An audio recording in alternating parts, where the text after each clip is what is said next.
So what were you saying? Has it been a good term, do you think? Well, Headmaster, the school's in really good shape. The school is behaving impeccably. The stats show that the number of gatings at an all-time low, the number of rustications is non-existent, and the only things I've had to worry about are a few dodgy haircuts, and that's just with the staff. Oh, this is wonderful news. What do you put it down to, Mr. Wilding? Well, you know that I've been working really hard, particularly for this term, making sure that we have everything in place to get the pupils behaving just impeccably, perfectly, and they're proving that that is the case. What a success story. I better make sure the trustees know all about this in their meeting tomorrow, Mr. Wilding. Well, what a terrific job you've done. I would really like that. Thank you very much. Well, hang on a minute. What's going on? Good morning. I bet those of you in the fourth form are feeling pretty pleased with yourself. Those exams are done now, and I hope you feel they went as well as they could and that they rewarded the hard work you put in these past few weeks and months. I know one or two of you quite enjoyed the extra line you got when the timetable permitted, but it'd be great to have you back in class next week, getting your heads down and enjoying your subjects through to the end of term. This past week has been a real pleasure. Mr. Wilding and I have teamed up as a panel, and we've been interviewing prospective school officials next year's pollies and next year's house captains. It's been brilliant. 128 of the lower sixth have applied. That's a record. Last year it was 126. It says great things about our school, about your commitment as a lower sixth to wanting to take us forward, your imagination, your compassion, your willingness to give of your best in terms of making sure the community works next year.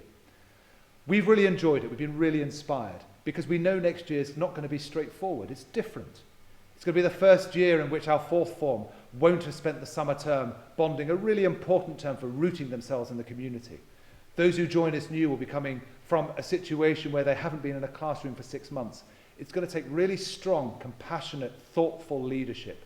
And actually, I know we've got it in spades because the 80 or so interviews we've done so far tell me we've got some wonderful people with brilliant values who can really drive our school forward. So I know what you're asking.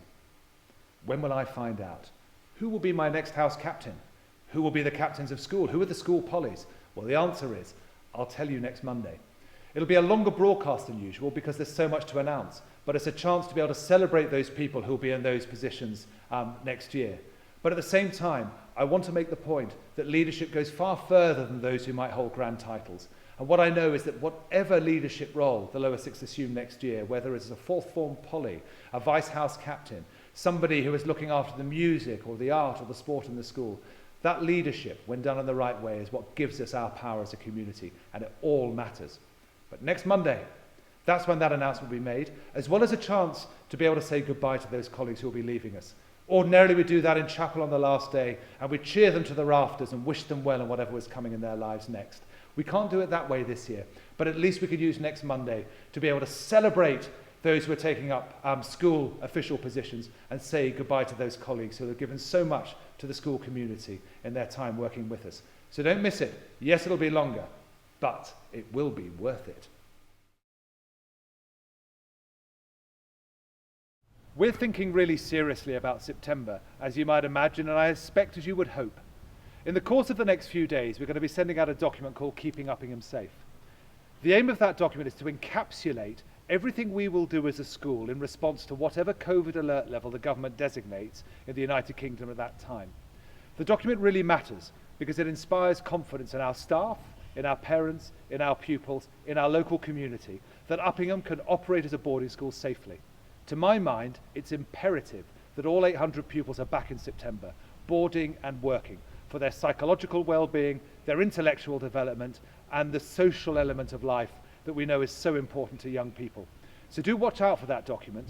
It's designed to give you the confidence that the school has a really detailed plan to make sure that we, as a community, can operate in September, knowing full well we can deliver a fabulous educational experience, but safely and responsibly.